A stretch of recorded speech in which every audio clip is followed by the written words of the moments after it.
This channel does not promote any violent, harmful, or illegal activities. All content provided by this channel is meant for an educational purpose only. খসড়া voter তালিকায় এক ধাক্কায় 58 লক্ষেরও বেশি মানুষ বাদ যাচ্ছেন।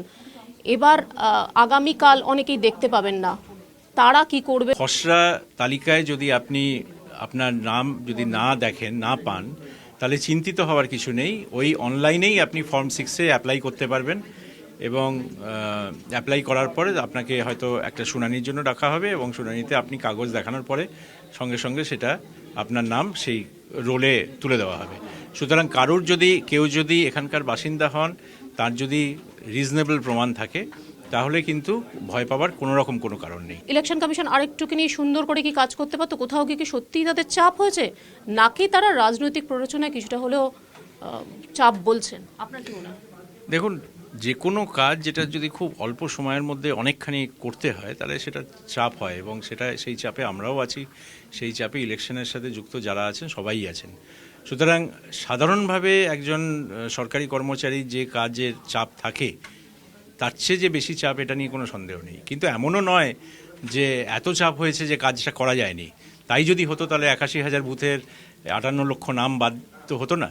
তারা তো কাজটা করেছেন এবং সেজন্য আমি তাদের অভিনন্দনও জানাতে চাই যে তারা এই কাজটা এই সময়ের মধ্যে তুলে নিয়ে এসেছেন। মুখ্যমন্ত্রী মমতা বন্দ্যোপাধ্যায় ইতিমধ্যেই ঘোষণা করেছেন যে যদি একটাও নাম বাদ যায় তাহলে তিনি ছেড়ে কথা বলবেন না। কমিশনের নির্দেশ আমাকে যখন অ্যাপয়েন্ট করা হয়েছিল এবং আমাদের সবাইকেই যখন অ্যাপয়েন্ট করা হয়েছিল, তখন কমিশনের নির্দেশ একই ছিল যে কোনো ব্যক্তির নাম তিনি যদি জেনুইন ভোটার হন, তার নাম যেন বাদ না যায় এবং কোনো ব্যক্তি যার নাম ভোটার লিস্টে থাকার কথা নয়, তিনি যেন ভোটার লিস্টে না থাকেন। সুতরাং এই একই লক্ষ্য আমাদেরও, কমিশনেরও এই সেম লক্ষ্য। তো এটা কি কোনো চাপ হিসেবে দেখছেন? না, এটাই তো কাজ, এটাই তো করছি আমরা। কিভাবে ডিফেন্ড করবেন যদি কোনো দেখেন যে আপনারা?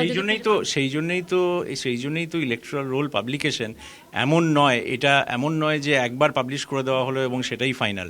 যে কারণে এতদিন ধরে বিএলওরা বাড়ি বাড়ি গিয়েছেন, যে কারণে এখন ড্রাফট পাবলিকেশন করার পরে এটা ড্রাফট পাবলিকেশন স্টেজে থাকবে প্রায় 2 মাস। যখন শুনানি হবে, লোকে অ্যাপ্লাই করতে পারবে এবং এই 2 মাসের মধ্যে যদি কোনো ভুল ভ্রান্তি ধরা পড়ে, মানুষ অ্যাপ্লাই করবেন এবং অ্যাপ্লাই করার পর তার শুনানি হওয়ার পরে তার নাম আসবে বা আসবে না। হিয়ারিংয়ে অ্যাপ্রক্স কত বাদ যাবে? এই যে প্রায় 1 কোটি মানুষ ইতিমধ্যেই আপনারা ঝাড়াই বাছাই করছেন। দেখুন, কত মানুষকে হিয়ারিংয়ে ডাকা হবে এটা নিয়ে এখনও সিদ্ধান্ত হয়নি। আমরা ইলেকশন কমিশনের নির্দেশের জন্য অপেক্ষা করছি।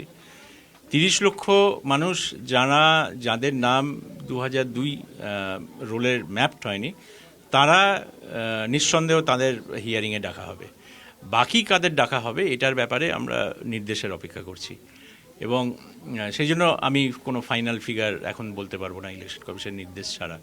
তবে এটা বলতে পারি যে যাদেরই ডাকা হবে তারা সুযোগ পাবেন, সম্পূর্ণ সুযোগ পাবেন তাদের বক্তব্য পেশ করার বা তাদের। হ্যাঁ, নিশ্চয়ই রোল অবজারভারের দায়িত্বই হলো হিয়ারিংটা কিভাবে হচ্ছে সেটার দেখা।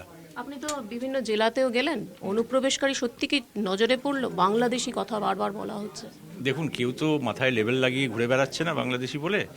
আমি এটুকু বলতে পারি যে এই যে ডিসক্রিপেন্সিগুলো আছে, এই ডিসক্রিপেন্সিগুলো তো পাওয়া গেছে। 1,36,00,000 বিভিন্ন রকম ডিসক্রিপেন্সি। সেটা অনেক ক্ষেত্রে ডেটার ডিসক্রিপেন্সি হতে পারে, অনেক ক্ষেত্রে অন্য কোনো ডিসক্রিপেন্সি হতে পারে। এখন এই ডিসক্রিপেন্সিগুলোকে তো এমনি বলা যাবে না যে এরা বাংলাদেশি কি অন্য কোনো দেশের। কমপ্লেনগুলো নির্দিষ্ট করে সংশ্লিষ্ট আধিকারিককে বলা হয়েছে চেক করার জন্য, সেরকম কিছু কমপ্লেন এসছে।